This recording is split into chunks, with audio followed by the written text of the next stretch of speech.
வணக்கம் நண்பர்களே, எல்லாரும் நல்லா இருப்பீங்கன்னு நினைக்கிறேன். இது ஒரு சாதாரண நாளாக தான் இருந்துச்சு. மாப்பிள்ளை கால் பண்ணுற வரைக்கும். கால் பண்ணி ஆற்றுக்கு போவோம்னு சொன்னேன். சரி இதுதான்டா சாக்குன்னு சொல்லி கிளம்பியாச்சு. போகிற வழியில் மருத்துவரையும் நம்ம தம்பியும் கூப்பிட்டுக்கிட்டு கிளம்பிட்டோம். காலையில் சாப்பிடலாம் நண்பர்களே. அதான் டீ கடையில் நிப்பாட்டி பிரெட் ஆம்லேட்லாம் வாங்கி சாப்பிட்டு கொஞ்ச நேரம் அங்கேயே அட்டியை போட்டு அங்கேருந்து கிளம்பியாச்சு. இவர் என்ன பதிவு விடுறாருன்னு நான் அடுத்த வீடியோவில் சொல்கிறேன். இதுக்கு தேவையான ஷாம்பு எண்ணெய் இதெல்லாம் வாங்கிட்டு ஃபைனலாக மம்மி டாடி வர வேணும்ட்டாப்ல அதையும் வாங்கியாச்சு. சின்ன வயசில் சாப்பிட்டது ரொம்ப வருஷம் ஆச்சு. வாங்கிட்டு அங்கேருந்து கிளம்பியாச்சு நண்பர்களே. அந்த ஆளுக்கு ஜன்னல் சீட் இருக்கும்போது எதுக்கு இந்த பக்கம் தலையை விட்றாப்புலன்னு தெரில. என்னெல்லாம் நம்ம வர வேண்டிய இடத்துக்கு வந்தாச்சு நண்பர்களே. எல்லைப்பட்டி ஆற்றுக்கு தான். அது எல்லாருக்குமே தெரியும். இருந்தாலும் தெரியாதவங்களுக்கு சொல்கிறேன். தண்ணி நல்லாவே வருது. போங்க, சேஃபாக மட்டும் குளிச்சுட்டு வாங்க.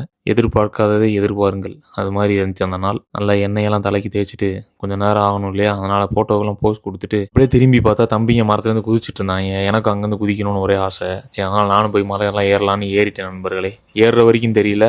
ஆனால் ஏறினதுக்கப்புறம் கொஞ்சம் பயமாக தான் இருந்துச்சு. இருந்தாலும் பயப்படாமல் அங்கேருந்து குதிச்சுட்டேன். இந்த வாழ்க்கை பயணத்தில் நான் என்ன சொல்ல வரேன்னா, நேரம் ரொம்ப முக்கியம் நண்பர்களே. நாங்கள் அங்கேருந்து கிளம்பணும்னு சொன்ன டைம் 1 மணி. ஆனால் நாங்கள் 2:30க்கு தான் கிளம்பணும். இப்போ ஏன் நான் நேரத்தை பற்றி பேசுகிறேன்னா, 2:30 ஆனதுனால எனக்கு ரொம்ப பசிக்க ஆரம்பிச்சிச்சு நண்பர்களே. அதனால தான், வேறு ஒன்றும் இல்லை. நேரம் ரொம்ப முக்கியம், பார்த்து செலவழிங்க. திரும்ப கிளம்பி அதே டீ கிடைக்க வந்துட்டோம் நண்பர்களே. வந்து கொஞ்ச நேரம் அங்கே அட்டியை போட்டு அங்கேருந்து கிளம்பியாச்சு. நம்பிக்கையோடு இருங்க, நல்லதே நடக்கும்.